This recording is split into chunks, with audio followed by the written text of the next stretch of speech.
मेरी तरफ से आप सभी को नमस्ते। मैं यहाँ पे आज कुछ बातें शेयर करने के लिए आई हूँ, जिसके पीछे के पहले मैं आपको छोटी सी बैकग्राउंड स्टोरी बता देती हूँ। तो एक एप्लीकेशन है रेडिट ऐप, जिसमें कुछ समय पहले मैंने कुछ पोस्ट किए थे उस फैमिली से रिगार्डिंग जिस फैमिली को आप सब देखते हैं, पसंद करते हैं, जिनके मिलियंस ऑफ फॉलोअर्स हैं, ठीक है, जिनको आप सब व्यूज़ देते हैं, लाइक्स देते हैं, बड़ी बड़ी उन्होंने घर बना लिए हैं, गाड़ियाँ खरीद ली हैं, सब कुछ। तो हम पिछले कुछ टाइम से परेशान चल रहे थे। ऑलमोस्ट 2.5 ईयर वो टाइम है जिस टाइम से हमारी पूरी सोसाइटी के ऑलमोस्ट जितने भी हम लोग हैं जो इस विंग में रहते हैं, नॉट ओनली विंग, हम इस सोसाइटी के बहुत सारे लोग हैं जो इन सो कॉल्ड सेलिब्रिटीज़ से काफ़ी टाइम से परेशान हो रहे हैं, सॉरी। और आप सब बहुत अच्छे से समझ सकते हैं मैं किन की बात कर रही हूँ। मैं उन्हीं की बात कर रही हूँ जिनको आप देखते हैं, हमारे मीरा रोड के so called celebrities, the Chalu family, the Pipika family, the Chohib family. मैं उनकी बात कर रही हूँ। तो ये सिलसिला काफ़ी टाइम से चल रहा था, बहुत ज़्यादा टाइम से चल रहा था, और मैंने बहुत कोशिश करी बहुत सारे लोगों से कनेक्ट करने की। बट हो सकता है सब अपनी अपनी लाइफ में बिज़ी होते हैं, इतने स्टक होते हैं कि प्रॉपर टाइम पे सोशल मीडिया में रिस्पॉन्ड करना डिफ़िकल्ट हो सकता है। I agree and I totally understand your situation. But इसके बाद मुझे किसी ने बताया कि रेडिट एक एप्लीकेशन है, इस पे जाओ और इसमें बात करो, क्योंकि इसमें मास मीडिया देखती है। एटलीस्ट अगर कोई 4-5 लोग भी आके इनके लिए कंप्लेन करेंगे तो हमको शायद उससे कुछ फ़ायदा मिल जाए, कुछ चीज़ों में तो बदलाव आ जाए। तो हमने अपनी तरफ से इनिशिएट किया, मैंने और मेरे कुछ और फ्रेंड्स ने रेडिट पे जाके बातें करनी शुरू करी। बट कोई रिस्पॉन्स नहीं था, कोई रेजोल्यूशन अब तक नहीं आया। हाँ, एक और चीज़ मुझे यहाँ पे मतलब क्लियर करनी है बहुत ध्यान से, कि हम एक ही सोसाइटी में रहते हैं जहाँ पे चालू एंड फैमिली रहते हैं, चोएब एंड फैमिली रहते हैं, पिपिका एंड फैमिली रहते हैं। अभी तक हमारे ऊपर रेडिट में किसी ने मुझसे अभी तक किसी एक ने भी ये बात करने की कोशिश नहीं करी है कि आप कौन है क्या है। मुझे कोई धमकी नहीं मिली है, मुझे किसी ने भी कोई धमकाया नहीं है। बट मेरे पास बहुत सारे मैसेजेस आ रहे थे। ऑलमोस्ट मैंने 83 मैसेजेस रिसीव किए हैं पास्ट 1 मंथ में, जिसमें सब यही पूछना चाह रहे हैं कि क्या है इनकी स्टोरी। अगर आप इनके साथ रहते हैं तो आपको बहुत कुछ पता होगा। हाँ जी, हमें बहुत कुछ पता है, बहुत ज़्यादा पता है, और मुझे ऐसा लगता है कि आप लोगों को भी वो बातें पता होनी चाहिए। मैंने कोशिश किया कि मैं रेडिट पे सबके रिप्लाई करूं, पर टाइम नहीं होने की वजह से वो प्रॉपरली नहीं हो पाता है। और उसके बाद मुझे बहुत सारे लोगों ने सजेस्ट भी किया। अभी कल ही मेरे पास ऑलमोस्ट 11-12 लोग थे जिन्होंने सजेशन किया कि आप जाइए और यूट्यूब में अपनी बात रखिए, क्योंकि वो मास मीडिया तक पहुँचेगी। वो स्टार्ट कर दीजिए, उसके बाद आप वापस आके यहाँ कमेंट कीजिए। And trust me when I am saying this, I have zero interest in earning money. So it's okay if you people will say that please don't monetize your channel, I'll not. अगर आप बोलेंगे कि हमको पूरी बातें बता दीजिए और उसके बाद आप वीडियो मत बनाइए, मैं नहीं बनाऊंगी, क्योंकि मैं यहाँ पे वीडियो बनाने के लिए या पैसे कमाने के लिए नहीं आई हूँ। It's just the level of frustration we are facing since the past 2 years now. तो इस वजह से मैं यहाँ पे हूँ। अभी इसके बाद की बात मैं आपको बताती हूँ कि मैं यहाँ पे अपनी वॉइस नहीं डाल सकती, इसलिए आपको दूसरी वॉइस में ये सुनने को मिलेगा। मेरी रियल वॉइस ये नहीं है, मैं अपने रियल नेम से भी नहीं आ सकती हूँ, क्योंकि because of some obvious reason it is very easy to recognise those who are residing around us. और मैं इस वीडियो को एडिट नहीं करूँगी, जो भी है मैं एज इट इज़ डाल दूँगी। आपको बहुत सारी चीज़ें मेरी बात करने के तरीके से समझ आ जाएगा कि क्या है कैसा है। पहले मुझसे ये क्वेश्चन पूछे गए हैं कि पिपिका की लाइफ के बारे में बताइए, उनकी मतलब कैसा चाइल्डहुड था, क्या था, कैसा था। और कुछ लोगों ने मुझसे अलग अलग तरीके के क्वेश्चन पूछे हैं। तो सबसे पहले आज हम स्टार्ट करते हैं। मैं अगले 1 वीक में ना इनकी आपको पूरी लाइफ जर्नी बता दूंगी, क्योंकि मैं बहुत ज़्यादा टाइम नहीं दे सकती हूँ यूट्यूब में। I am so sorry for that. अभी क्योंकि बहुत सारा रमज़ान का टाइम चल रहा है, बहुत सारे काम हैं, घरों में काम है, बाहर काम है, बहुत सारे काम देखने पड़ते हैं। पर हाँ, जितना मुझसे हो पाएगा मैं हर रोज़ 20-25 मिनट निकाल के आपको इनके घर की डिटेल्स, जितनी मुझे पता है, जितनी हम सबको सोसाइटी मेंबर्स को पता है, वो मैं आपको ज़रूर शेयर करूँगी, क्योंकि इनके घर के लोग ही ये बातें आके बाहर करते हैं। और उसका रीज़न ये खुद है, ये खुद अपने एम्प्लॉयज़ को, अपने हाउस हेल्प को इतना फ्रस्ट्रेट कर देते हैं कि उनके पास बोलने के अलावा कुछ और बचता नहीं है। ठीक है, जो अभी पेपिका के पापा की सिचुएशन है, उनकी मम्मी की सिचुएशन है, परम काका की सिचुएशन है, पिंकू भैया की सिचुएशन है, ये सारे सेम सिचुएशन में डील कर रहे हैं। इनको ना तो खाने का टाइम है, ना पीने का टाइम है। इनकी जो साइकिल है ना, स्लीप साइकिल बनना चाहिए या स्केड्यूल होना चाहिए पूरे दिन का, वो पूरा इम्बैलेंस है, पूरा बिगड़ा हुआ है। और रीज़न ये है जिसके बाद इनको बाहर आके बातें करनी पड़ती है। चलें, बहुत हो गई मेरी अपनी पर्सनल बातें। अब हम स्टार्ट करते हैं कि ये लोग मीरा रोड में, इस सोसाइटी में आए कैसे। तो मैं आपको बैक स्टोरी पहले बता देती हूँ कि पहले पिपिका और जो चोएब है, जो जनाब हैं, वो लोग इसी बिल्डिंग के, हम सैंडस्टोन बिल्डिंग में रहते हैं, सैंडस्टोन बिल्डिंग के थोड़ी दूरी पे, 1-1.5 किलोमीटर की दूरी पे दूसरी बिल्डिंग पे एक सोसाइटी में ये 1 BHK लेके रहा करते थे, जहाँ पे पिपिका और चोएब रहा करते थे। उन्होंने ऑलमोस्ट अपनी लाइफ के 2 साल वहाँ पे गुजारे हैं। और ऐसा नहीं है कि उस सोसाइटी में कोई और फिल्म स्टार्स नहीं थे, जितना हमें पता है 2-3 और फिल्म स्टार्स वहाँ रहा करते थे। ठीक है, और ये लोग भी रहते थे। बहुत सारे जो न्यू कमर्स होते हैं ना, जिनके पास बहुत ज़्यादा अर्निंग नहीं होती, वो जनरली मीरा रोड चूज़ करते हैं, because Mira road is quite inexpensive as per the economical condition of Mumbai. तो लोग यहाँ पे आके रहना चूज़ करते हैं। अब वहाँ पे उन्होंने टाइम स्पेंड किया। इसके बाद बीच में इनके जो पापा हैं ना, जो जनाब के पापा हैं, उनकी तबीयत ख़राब हुई। जब उनकी तबीयत ख़राब हुई तो चोएब कुछ टाइम के लिए भोपाल गए। ठीक है, वो वहाँ पे ऑलमोस्ट 15 to 20 डेज़ रहे। तबीयत में सुधार नहीं आ रहा था। इस बीच में पिपिका मैडम ट्रांजैक्शंस कर रही थी। वो परम काका के थ्रू हमेशा उनको पैसे भिजवाती रहती थी। हर मंथ में, सॉरी हर वीक में कुछ कुछ पैसे जो भी उनके पास होते थे, वो परम काका के थ्रू एज़ पर DD और ट्रांजैक्शन NEFT RTGS के थ्रू वो पैसे भिजवाती रहती थी। अभी परम काका जो थे वो पैसे भेज देते थे और चोएब उन पैसों को विड्रॉ करके अपने पापा की तबीयत में यूज़ करते थे। बट 15-20 दिन बहुत होते हैं, तो पिपिका और चोएब एक दूसरे से दूर नहीं रह पा रहे थे। ये 15-20 दिन के बाद और 2-4 दिन लगे, पर तबीयत में सुधार बहुत ज़्यादा नहीं आ रहा था।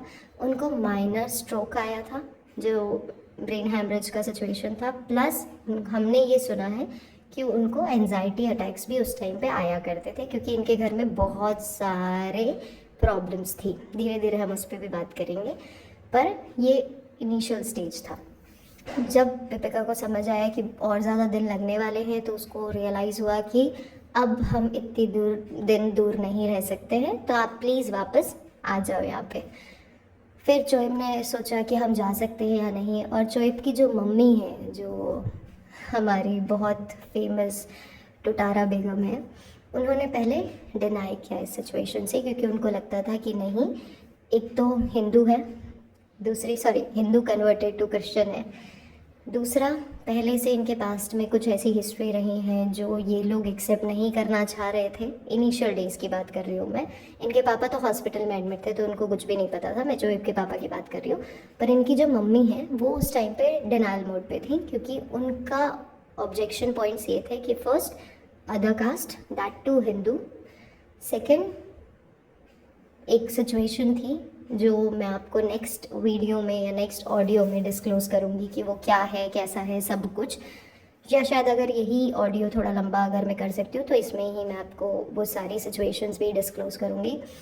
थर्ड सिचुएशन वो सिचुएशन थी जहाँ पे वो सोच रही थी कि डाइवोर्स्ड है। डाइवोर्स्ड होने के अलावा और भी बहुत सारी बातें थी। उसके अलावा इनकी खुद की फैमिली का बैकग्राउंड सही नहीं था, तो वो ये चाहती थी कि हमारी फैमिली में ऐसी लड़की आए जो इस फैमिली से थोड़ा दब के रहे। बट जब उनको पता चला कि वो पिपिका होने वाली, तो पिपिका उस वक्त अच्छी खासी पोजीशन पे लाई करती थी। पहले उनका थोड़ा डिनाइल मोड चला, फिर चोएब ने उसको समझाया। चोएब ने जब उनको समझाया तो उनको ये रियलाइज़ हुआ कि भाई इस बंदी के पास तो सब कुछ है, तो अभी हम बड़ा हाथ मार सकते हैं। ये बात मुझे बोलते हुए गलत नहीं लग रहा है, क्योंकि एक्चुअली में ऐसा था। और मैं आपको इसके बहुत सारे एग्जाम्पल्स आगे चल के दूंगी कि इन्होंने, मतलब हर जगह एक औरत को गोल्ड डिगर बोला जाता है, पर यहाँ पे एक मर्द और उसकी फैमिली गोल्ड डिगर थी। इसके बाद ये डिसीजन हुआ कि ठीक है, उनको लेके आएंगे। जब उनको लेके आने की बात हुई, तब ये लोगों ने, परम अंकल ने जो हाउस हंटिंग है वो शुरू करी। उन्होंने 2-3 रियल एस्टेट से बात किया, रियल एस्टेट एजेंट से बात किया, जिसमें से हमारी सोसाइटी के एक अंकल थे जो पहले हुआ करते थे, अब उनकी डेथ हो गई है, तो उनसे इन्होंने कम्युनिकेट करने की कोशिश करी। उन दिनों में हमारी सोसाइटी में बैचलर्स को और लिव इन रिलेशनशिप को अलाउड नहीं किया जाता था, बट फिर भी क्योंकि उन्होंने ये बोला कि नहीं नहीं हमारी फैमिली आ रही है, बहुत टफ सिचुएशन है, पता नहीं अब आगे क्या होगा क्या नहीं होगा, और इनको ना बातें मैनिपुलेट करना शुरू से आता है, बहुत सारी बातें मैनिपुलेट करके इन्होंने सोसाइटी में घर ले लिया। उस टाइम पे इस घर का रेंट, इस टाइम पे पहले ये लोगों ने क्या किया, एक साथ ही 2 BHK में पहले ही इनिशियल डे में शिफ्ट हुए।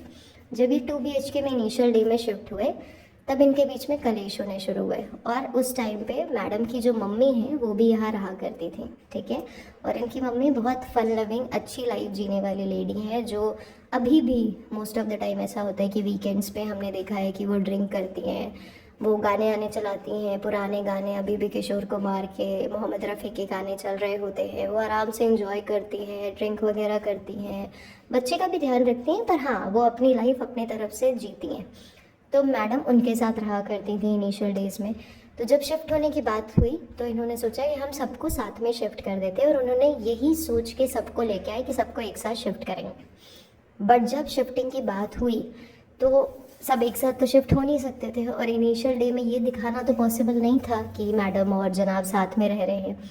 तो उन्होंने क्या किया, उन्होंने नीचे में एक फ्लैट लिया जिसमें उन्होंने जनाब की पूरी फैमिली और जनाब को रखने की बात करी, और ऊपर एक फ्लैट लिया जहाँ पे मैडम और उनकी मम्मी रहा करती थी। अब क्या हुआ, ये मैडम और उनकी मम्मी बहुत आराम से अपनी लाइफ एंजॉय करते थे, कभी कभार ड्रिंक करते थे, स्मोक करते थे, आराम से अपनी लाइफ एंजॉय करते थे, अच्छे से रहते थे। और जो जनाब थे वो कभी कभार ऊपर आते थे, अपना टाइम स्पेंड करते थे, वापस चले जाते थे, फिर आते थे, टाइम स्पेंड करते थे, वापस चले जाते थे, और ये एक ऑन गोइंग प्रोसीजर था। बट धीरे धीरे जनाब ने ये ऑब्जर्व करना शुरू किया कि पेपिका अपनी मम्मी की तो काफ़ी हेल्प कर रही है फाइनेंशियली, और अवेलेबल है हर वक्त, हर समय काम कर रही है, उनका ध्यान रख रही है। अगर ये इसी तरीके से चलेगा तो ये तो प्रॉब्लमेटिक हो जाएगा। और ऊपर से उनकी मम्मी जो थी वो ड्रिंक वगैरह करती थी, और उनके घर में उस टाइम पे मंदिर वगैरह हुआ करते थे।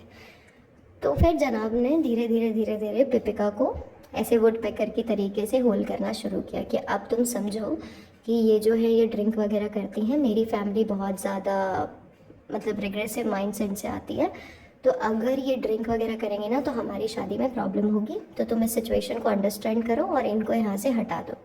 पेपिका ने ये बात को समझा। इस बात को समझने में ऑलमोस्ट उसको 2.5 से 3 महीने लगे। उसने फिर मैडम ने अपनी मम्मी को हटाया, उन्होंने उसको वापस, उनको पहले इनिशियल डे में उनको वापस भेजा मुंबई में इनकी एक सिस्टर रहती हैं, पहले उन्होंने उनके पास भेजा, वहाँ पे इनकी मम्मी रही 2.5-3 साल, और उसके बाद फिर वो पुणे शिफ्ट हुई। पुणे में भी इनकी 2 बहनें रहती हैं, उनके पास इनको शिफ्ट कराया गया, और वहाँ पे भी इनको 1 BHK लेके रहने को बोला गया। इसके बाद जो मैडम है और जो जनाब हैं वो दोनों एक साथ रहना शुरू किए, बिकॉज जनाब को भी टाइम चाहिए था, उनको प्राइवेसी चाहिए थी, तो दोनों ने एक साथ रहना मीरा रोड में शुरू किया। इसके बाद इनके कुछ टाइम के बाद शादी हुई। शादी होने के बाद इनिशियल डे में कोशिश की गई कि दोनों साथ में रहें, कॉस्ट कटिंग करने की कोशिश की गई। ये सोचा गया कि हम 2 BHK में शिफ्ट होते हैं और पूरी फैमिली एक साथ रहने की कोशिश करती है, बट ये नहीं हो सका क्योंकि इनके बीच में रोज़ झगड़े होते थे, रोज़ एक्सट्रीम लेवल के झगड़े होते थे। जो हमको चालू मैडम दिखती है ना, वो एक्चुअली में बहुत ज़्यादा चालू है, क्योंकि वो ना किसी के साथ रिश्ते नहीं ख़राब कर सकती थी। उनको बहुत अच्छे से पता था कि अगर मैंने भाभी के ख़िलाफ़ बोला तो मेरे को यहाँ पे भी प्रॉब्लम होगी, और अगर मैंने मम्मी के ख़िलाफ़ बोला तो वहाँ पे भी प्रॉब्लम होगी। तो वो बहुत संभल के सिचुएशन को हैंडल करती थी, और यूजुअली जब भी झगड़े होते थे ना वो बाहर निकल जाती थी मोस्ट ऑफ द टाइम कि अरे ये झगड़े हो रहे हैं, ऐसा हो रहा है, वैसा हो रहा है करके बाहर आ जाती थी। और ये ऑनगोइंग झगड़े थे जो काफ़ी समय से चल रहे थे। फिर इन लोगों ने डिवाइड एंड रूल किया और अलग अलग रहना शुरू किया। अभी वाली जो सिचुएशन है, करंट सिचुएशन, मुझसे बहुत सारे लोगों ने पूछी है, तो मैं करंट सिचुएशन के हिसाब से आपको आंसर दे दूँ। ये वो सिचुएशन थी जो मैंने आपको बताई कि कैसे ये मीरा रोड में इस बिल्डिंग में आके रहना शुरू किए हैं। इसके अलावा की इन्फॉर्मेशन मैं नेक्स्ट वीडियो में धीरे धीरे करके आपको दूँगी। यहाँ पे अभी की सिचुएशन लोग पूछ रहे थे तो वो मैं बता दूँ आपको। हमारी बिल्डिंग में ऑलमोस्ट 30% मुस्लिम्स रहते हैं, सॉरी 70% मुस्लिम रहते हैं और 30% हम हैं, मतलब जाट हैं, पंजाबीज़ हैं, गुजराती हैं, अलग लोग रहते हैं। तो हमारे बीच में ना बहुत अच्छे रिलेशंस हैं, सब हम सारे फेस्टिवल्स बहुत अच्छे से मज़े से मनाते हैं, सेलिब्रेट करते हैं, सब कुछ करते हैं। तो कुछ टाइम पहले ना हमने सोचा था कि हम जो हज करके आए थे, क्योंकि हमारी सोसाइटी के बहुत सारे लोग हज करने के लिए गए थे, हमारी सोसाइटी ने कोलैबोरेटली ये डिसीजन लिया था कि हम उनके लिए खाना पीना अरेंज करेंगे। हम इनके घर में गए थे पैसे लेने के लिए, सभी के घरों में गए थे पैसे लेने के लिए, क्योंकि हमको कंट्रीब्यूशन करके उनकी तैयारियां करनी थी। जब हम इनके घर में पैसे लेके कंट्रीब्यूशन करने गए तो हमको दीपिका की मम्मी से मिले 500 रुपीज़। हम गए इनकी मम्मी के घर, इनकी मम्मी ने हमको डिनाइल कर दिया, डिनाई मोड पे बोल दिया कि भाई रेसिस्ट कर दिया उस सिचुएशन से बेसिकली कि नहीं हमारे पास तो पैसे नहीं है, हम आपकी हेल्प नहीं कर सकते हैं। हम गए चालू के घर में, चालू के घर में 2-3 बार मना किया गया कि नहीं है पैसे अभी, आप कल आइए कल आइए कल आइए। फिर हम जब पहुँचे तो हमको 200 रुपये मिले। हम गए जनाब के घर में, उनके घर में भी सेम सिचुएशन थी, 2-3 दिन हमको घुमाया गया कि प्लीज़ कल आइए कल आइए कल आइए, और उसके बाद हमको उस घर से मिले अगेन 300 रुपये। तो ये टोटल हमारा कंट्रीब्यूशन हुआ इनके इतने सारे फ्लैट मेंबर्स से, ठीक है। ये फर्स्ट इंसिडेंट हुआ जो रीसेंट इंसिडेंट था। इसके बाद एड ऑन क्या हुआ कि हमारी सोसाइटी में एक लेडी रहती है, आई गेस इसके बारे में मेरी एक फ्रेंड है, उन्होंने भी बहुत सारे लोगों को ये बातें बताई है। तो वो जो लेडी है ना, वो एजेड लेडी है, हर एज इज़ अबाउट 82 और 83। तो वो अकेले रहती हैं, उनके जो बच्चे हैं वो बाहर रह रहे हैं, दुबई में सेटल्ड हैं, वो बीच बीच में कभी कभार आते हैं, बाकी वो बाहर ही रहते हैं, और उनकी साथ में उनकी पोती रहती है। तो ये जो दोनों रहते हैं ना घर पे, इन्होंने ना बीच में जब से इनका कंस्ट्रक्शन शुरू हुआ तो उन्होंने मना किया कि आप ये मत करें, इसको रोक दें, अभी थोड़े टाइम के लिए रोक दें, क्योंकि अभी रमज़ान का टाइम है और बच्चों के एग्ज़ाम्स के बाद शुरू कर दीजिए, आप अप्रैल में शुरू कर दीजिए। इन्होंने इनकी बात नहीं सुनी, इन्होंने 5-6 बार इनके साथ डिस्कशन करने की कोशिश करी, इन्होंने नहीं सुना। फिर इनको जाना पड़ा अंत में हमारे सेक्रेटरी के पास और वाइस प्रेसिडेंट के पास। हमारे सेक्रेटरी अंकल, वाइस प्रेसिडेंट भाई साहब सब मिल के गए इनके घर में बात करने की कोशिश की गई। वहाँ पे भी अगेन सेम सिचुएशन थी कि हम अभी नहीं बात कर सकते, कल बात करेंगे कल बात करेंगे कल बात करेंगे कल बात करेंगे। ये करते करते उन्होंने ऑलमोस्ट 1 हफ्ता गुजार दिया। उस 1 हफ्ते के बाद हमारे वाइस प्रेसिडेंट साहब थोड़े गुस्से में आ गए, उन्होंने जाके बोला भाई कि क्या चल रहा है ये, इसको बंद करो। तो फ़नी की तरफ से जवाब आता है कि नहीं हम नहीं बंद करेंगे, जो करना है वो कर ले, जो उखाड़ सकता है वो उखाड़ ले, ये उनकी लैंग्वेज थी बेसिकली। तो हमारे वाइस प्रेसिडेंट साहब थोड़े से भड़क गए, उनके बीच में थोड़ी गर्मा गर्मी वाली सिचुएशन थी। बहुत सारे लोग वहाँ पे पहुँच गए थे, बहुत सारे रियलिटी में बहुत सारे लोग पहुँच चुके थे। और उसके बाद फ़नी भी अपनी तरफ से लगा हुआ था, ये जो हमारे भाई साहब हैं ये भी लगे हुए थे, बहुत सारे झगड़े हुए। एंड में ये तक सिचुएशन हो गई कि पुलिस को फ़ोन किया गया था और कंप्लेंट रेज़ करने की बात की गई थी, पर इनके पास बट वैसे पैसा है तो इन्होंने बोला कि तू बुला ले पुलिस को। मैं फ़नी का ये स्टेटमेंट था कि तू बुला ले पुलिस को, मैं ना पुलिस को क्या तेरे बाप को भी खरीद सकता हूँ। ये स्टेटमेंट सुनने के बाद हमारे भाई साहब जो थे वाइस प्रेसिडेंट भाई साहब, वो थोड़े और भड़क गए, और जब वो भड़के तब फिर बात बहुत उल्टी हो गई, क्योंकि उसके बाद उन्होंने एक्चुअल में अपने जितने भी मतलब फ्रेंड्स हैं, जो पॉलिटिशियंस हैं, जो अच्छे लेवल पे काम करते हैं, उन सबको कांटेक्ट करना शुरू किया।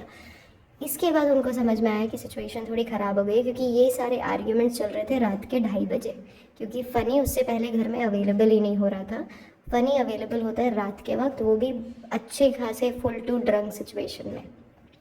इसके बाद जब ये सिचुएशन इस लेवल पे पहुंच गई तब फिर इनके घर की लेडीज़ आई, और जब लेडीज़ सामने आ जाती है ना तो जो सब भी मर्द होता है ना वो अपने आप रुक जाता है और थोड़ा सा बैकफुट में आ जाता है कि ठीक है अगर आप लोग बोल रहे हैं तो हम मान लेते हैं, पर ये चीज़ यहाँ रुक जानी चाहिए।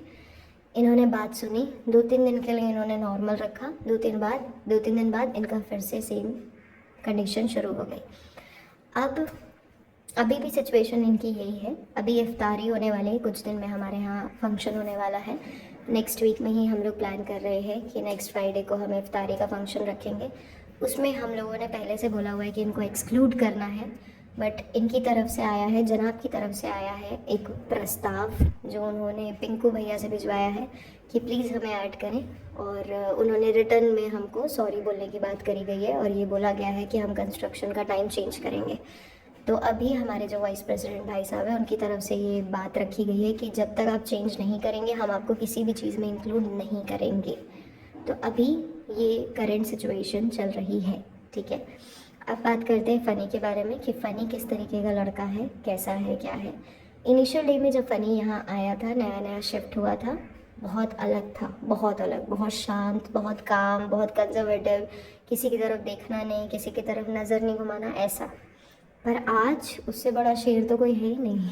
मतलब आज की डेट पे वो बंदा जब अपनी गाड़ी से आ रहा होता है ना, बहुत बार ऐसा होता है कि वो अपने दोस्तों को लेके आता है जिसमें गाड़ी में कम से कम 4-5 औरतें होती हैं, सॉरी 4-5 आदमी होते हैं, मर्द होते हैं, और उसमें 1 या 2 औरतें होती हैं सिर्फ। वो सोसाइटी में गाड़ी लेके आते हैं, अप्रॉक्स 120-100 की स्पीड में वो गाड़ी को एंटर करते हैं सोसाइटी में, और वो कितना रिस्की होता है आप सब खुद समझ सकते हैं। जो भी ड्राइव करते हैं वो सब खुद समझ सकते हैं। हमारे बच्चे बाहर खेल रहे होते हैं और सबके लिए बहुत डिफ़िकल्ट होता है। एक और चीज़ मैं बीच में ऐड कर दूं, आप लोग अगर ये स्क्रीन देखेंगे ना तो आपको बीच में मेरा स्क्रीनशॉट दिखेगा। हाँ, वो स्क्रीनशॉट आपको तब का दिख रहा है जब हमने पहले से प्लान किया हुआ था, जनवरी फेब में एटलीस्ट, कि हम इनके बारे में कॉन्वर्जेसन करें, किसी न किसी तक इनकी बात पहुंचाएं, क्योंकि हम बहुत ज़्यादा फ्रस्ट्रेट हो रहे थे। तो ये जो आप स्क्रीनशॉट देख रहे हैं ना, ये 6 या 7 जैन का होगा आई गेस। तो हम तब से प्लान कर रहे थे कि हम इनके बारे में बातें लोगों तक पहुंचाएं, पर हमको कोई ऑप्शन नहीं मिल रहा था। तो तब हमने हर तरीके के ऑप्शंस चूज़ किए कि हम कैसे पहुंचा सकते हैं। उसमें से एक ऑप्शन तब हमने यूट्यूब सोचा था, और तब हमने ये थंबनेल वगैरह डिज़ाइन किया था, और फाइनली आज फिर से हम यूट्यूब पे ही हैं। नेक्स्ट, अभी बहुत सारे लोग ये बोलेंगे कि अगर पैसा कमाने नहीं आए तो थंबनेल में क्यों टाइम वेस्ट किया। तो क्योंकि हम पहले से प्लान थे कि हमको ऐसा कुछ करना है सो दैट हम मास मीडिया तक पहुंच सकें, हम हर इंसान तक अपनी बातें पहुंचा सकें, इसलिए हमने ये किया है। ओके।